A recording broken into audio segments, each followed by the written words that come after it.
You chose to hit play on this podcast today. Smart choice. Progressive loves to help people make smart choices.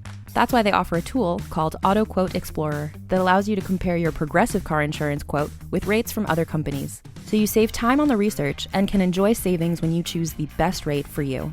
Give it a try after this episode at progressive.com. Progressive Casualty Insurance Company and Affiliates. Not available in all states or situations. Prices vary based on how you buy. AI disruption, tariff chaos, global upheaval. It feels hard to make plans lately. As the world seems to be losing its sense of direction, that is the biggest opportunity for those who stay calm and think long term. This podcast has always been about surfing the waves that life throws at you and building anti-fragile practices. Accordingly, I'm going to put on a workshop on the 13th of May to go really deep into these areas for anyone who wants to make better decisions and start controlling their controllables. There's only 10 spots, $100 each. In my own unbiased opinion, it's going to be awesome. Link is in the description if you are interested. Happiness is a very confusing thing. As humans, we have more and more of our needs met, and I can even amuse myself all evening with the click of a few buttons or order food that my ancestors couldn't even have dreamed up. Yet also, as humans, we now spend $20 billion a year on antidepressants, and suicide is the second leading cause of death in American teenagers. Apparently, the self-help industry is worth $60 billion, and I'll be the first to tell you that you can't find happiness in a book, conference, course, or even a podcast episode. This episode today, sadly, will not make you rich, it won't make you sexy, and I can't promise much more than the comforting sound of my voice for half an hour. But I will present a few unconventional little ideas on the topic of happiness that have helped me and might do a small part on your own journey.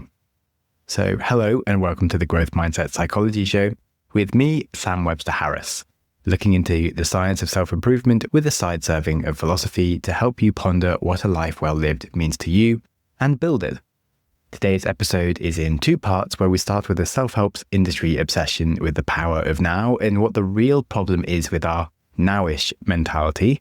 Then in the second half, we revisit some advice from an old episode 2 years ago with 6 small and very actionable pieces of wisdom that can be put into practice straight away that deserve to be more well known and have made a bit of difference to my own happiness. All coming up. We whiz through life one moment at a time. The wisest of the wise remind us that now is all we have. The saying that the past is history, the future is a mystery, but now is a gift. And that is why it's called the present. And if you've looked into self-help or philosophy much, you will be aware of the importance of living in the present and the power of now. And I'm, of course, a huge advocate of the power of now. But for the sake of clear thinking, today I'm going to look at the opposite side of this argument.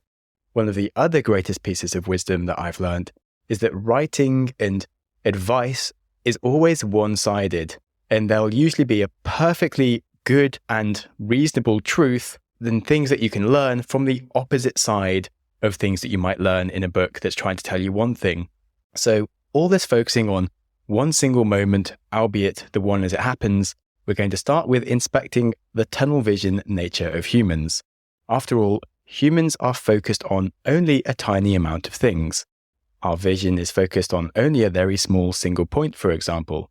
The fovea in your retina creates the only part of vision with clarity, and the rest of it is just peripheral blur. Similarly, your mind really only tackles one thing at a time with any clarity. And you can handle some peripheral stuff on autopilot, but consciousness is mainly in one place doing one thing. And so is our life. Our life is lived in this one focused moment with a bit of thinking forwards and backwards. But it's pretty clear that all of our existence is only ever in this one very tiny slice of momentary time. And as a human, you are stuck in the tunnel, and that is the portal of your life and all of your future selves forever. So thinking about now is, of course, important. But then why would you want to escape now? It's common saying that all of our thoughts around trying to escape now is a bad thing, and that we want to spend our time looking into philosophy and meditation to really center ourselves in the now.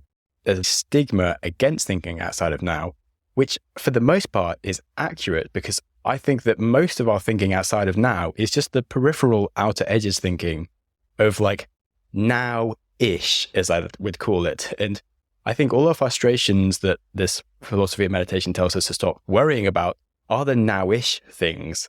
So pining over losses recently or things that we're hoping for in the future, like tomorrow, next week, all of these unrealistic things are forgetting to be happy now. But this skips the fact that most of our non-present thinking, we're often thinking about, what do I say next?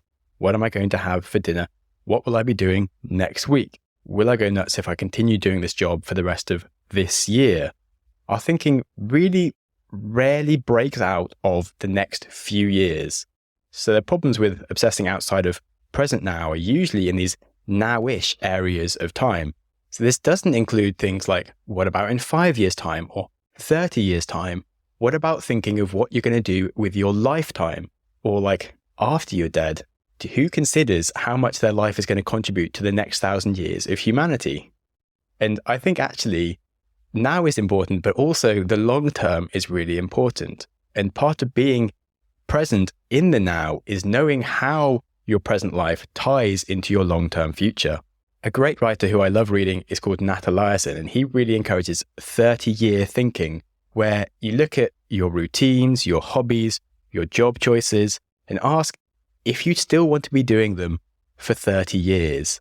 And if these activities are really contributing to who you want to become. We all have work that energizes us and work that drains us, yet we'll often skip the work that we love doing to do the other things often that drain us because it isn't prioritized. Long-term success comes from compounding and nurturing our talent over time. The work that we can stick with in the long term is work that energizes us.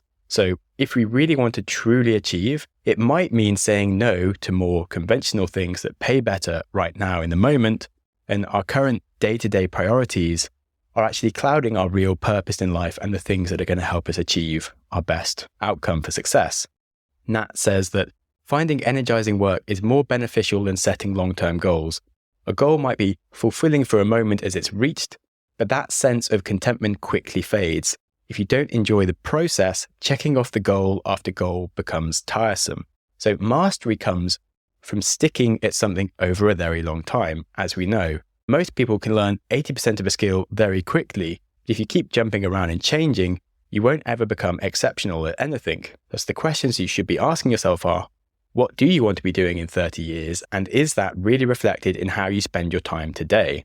And there are some other ways to really apply this 30-year thinking, and I think it's so helpful. So let's imagine that you want to be a great writer. Then that means you should write every day today. Look at your time and be honest about how much time goes into your true skills and passions. If you're writing, for example, and you're not writing all the time, that's a sign that you really do need to change. And it's easy to make excuses for putting things off, but that's not at all the definition of living in the moment. That's just being lost in now-ish, with your peripheral moments of things and priorities overtaking what you actually should be doing right now. Being in the moment is making hard decisions and choosing a really interesting life over an easy life. Now, it's important to remember that 30-year thinking extends over just skills and work. Are your friends 30-year friends? Will they grow alongside you and challenge you and learn with you? Will your kids play together while you support and inspire each other? Or are your friends just kind of convenient people that are just helping you with your peripheral now-ish things that aren't really the kind of people that you expect to build a whole life with? Is your lifestyle a 30-year lifestyle? Are your health choices and exercise? Now, health choices and exercise compound over the years, and putting those things off now will just accrue problems later. Investing in learning to enjoy cooking healthily for yourself will pay back in dividends in this age of convenience. And on the subject of cooking and health and friends, having a group of friends that gather in your home to share dinner is infinitely better than going to a restaurant, for example. So back to Nat Eliason, he gives a few questions that you can use to really help you with the 30-year thinking idea and how to apply it to your life. He says that 30-year thinking can provide clarity that you didn't realize you had about how you should spend your time. Is this work something I want to improve at for the next 30 years? Is this person someone I want to see weekly for the next 30 years? Is this habit or ritual something I want to do for the next 30 years? Is this how I want to spend my money for the next 30 years? Is this a topic I want to read about for the next 30 years? And is this how I want my body to look or feel for the next 30 years? All of these areas are so important. And what I really like, so Nat Larson, after doing this, he's now started doing a great books project where he's literally gone from like the top, I think, 1,000 books that you should read in your lifetime. And he's gone with like the very oldest book. And he's just starting there from like 5,000 years ago, like the Odyssey and stuff. And he's just slowly coming up to now. And he's just reading book by book. And I think his approach to like how to read as well as how to spend time with your friends, how to live healthily and cook and everything, it's just things that you would really do now if you were thinking long term at the same time. Now, of course, people do change over time. If you're thinking about like who you want to spend time with as your friends or what your tastes and interests are. And that does mean that you might not have perfect answers right now to some of these questions, but a good question should help you notice the many imperfections that you have in your current answers so that you can improve them. Because ultimately, many of our now-ish decisions will not match your true long-term desires, and that should change how you act in the now. It's said that it's very easy to fall into the one-day trap, believing that once you make some more money, once you have more time, once you finish this project, suddenly you'll be free of the obligations standing between you and your ideal self that you want to become. But one day never comes. We have to start creating our one day ideal self now because it'll never happen otherwise.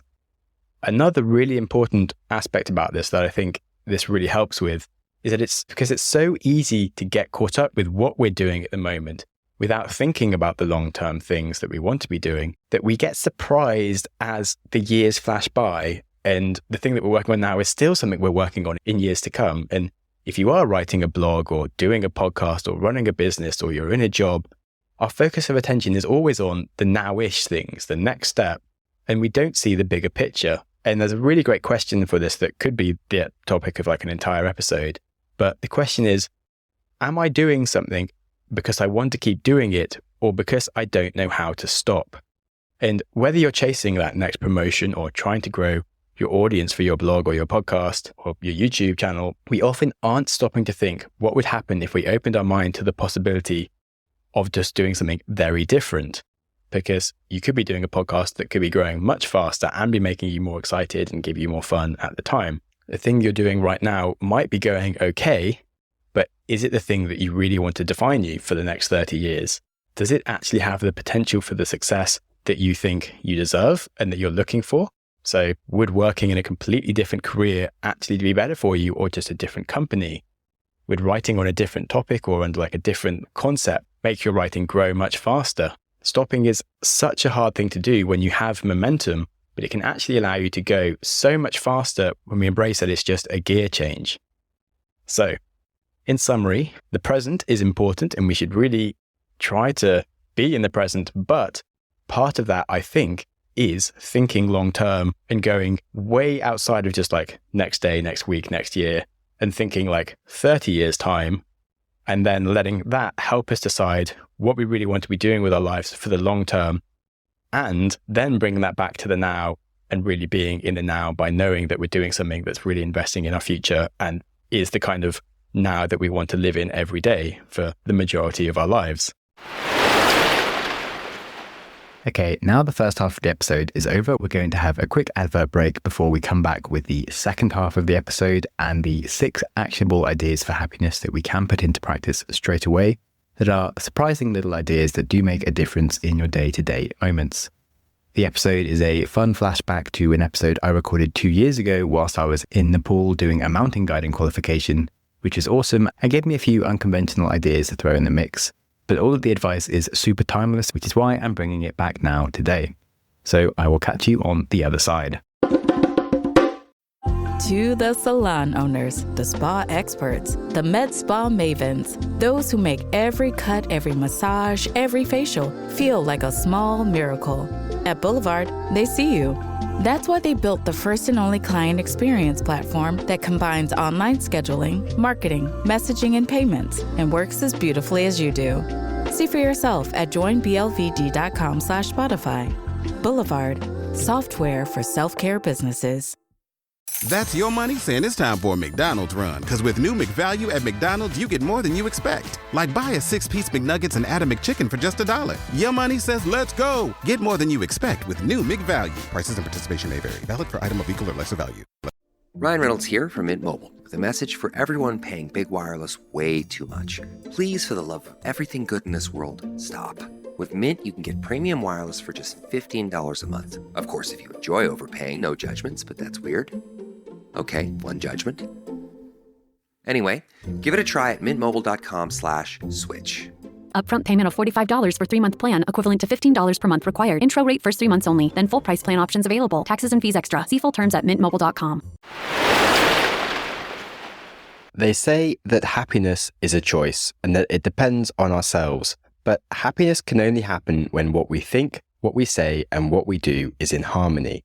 And that doesn't mean it's easy to achieve by any means, but it does mean that so much of happiness is within our control. Often, some of the reasons we become unhappy is that we get stuck in loops of things that seem very important or urgent things, and we can succumb to fear and negativity, all of which makes it harder to cultivate a positive mindset.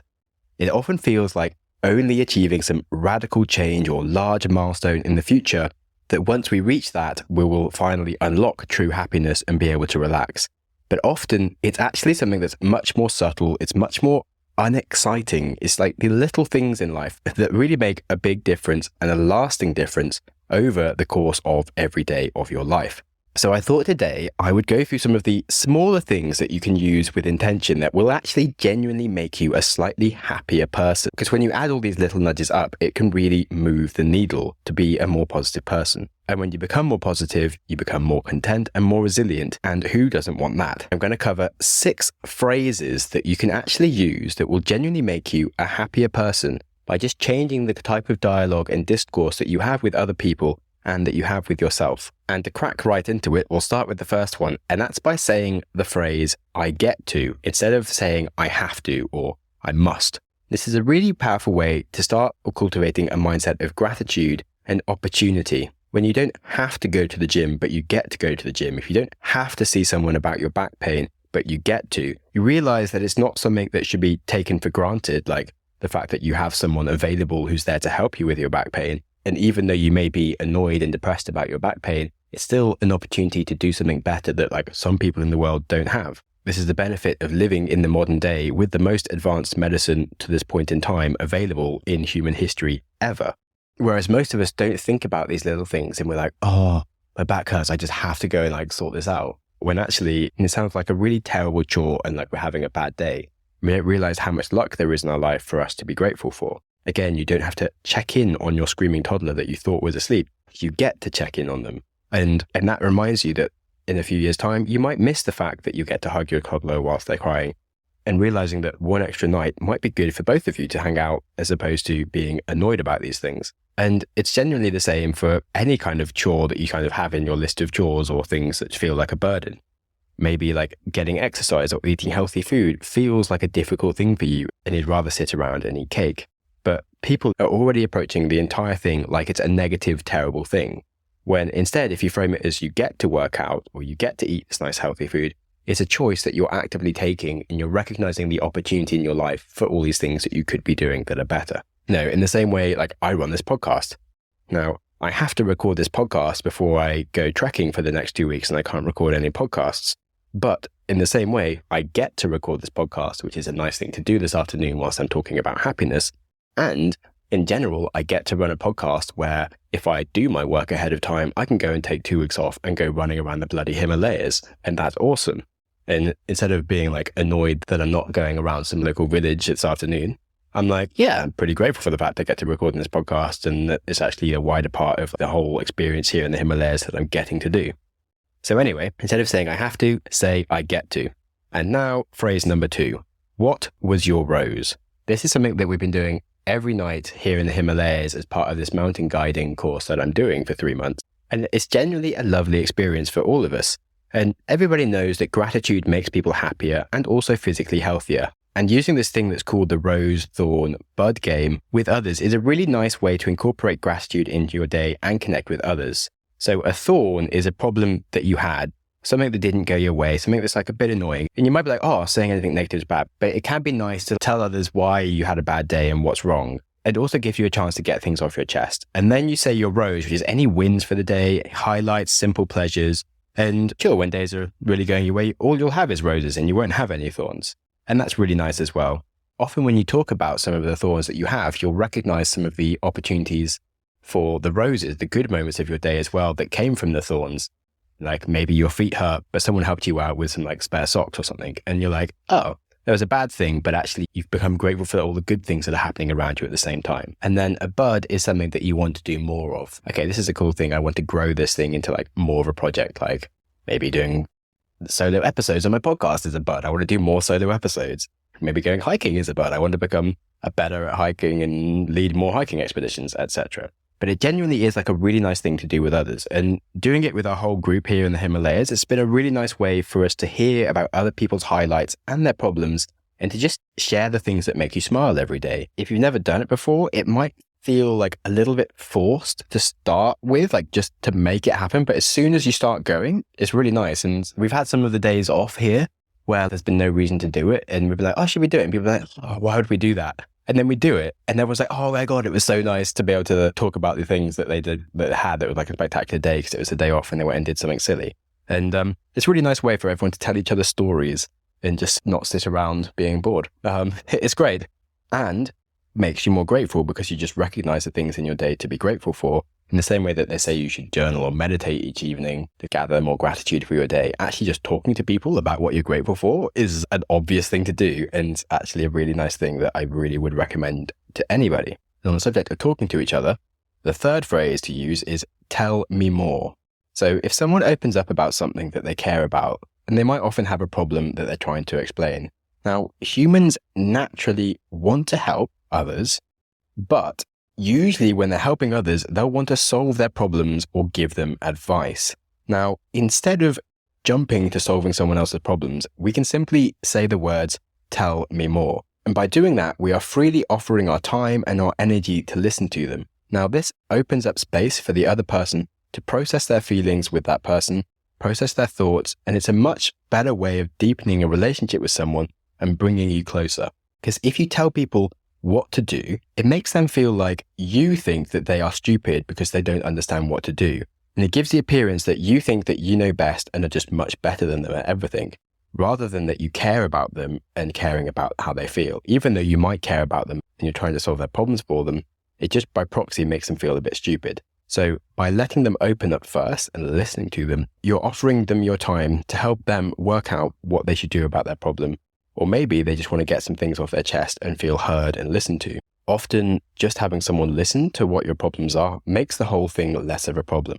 So before you jump in with a solution, ask yourself if this person needs a solution or if they need soothing.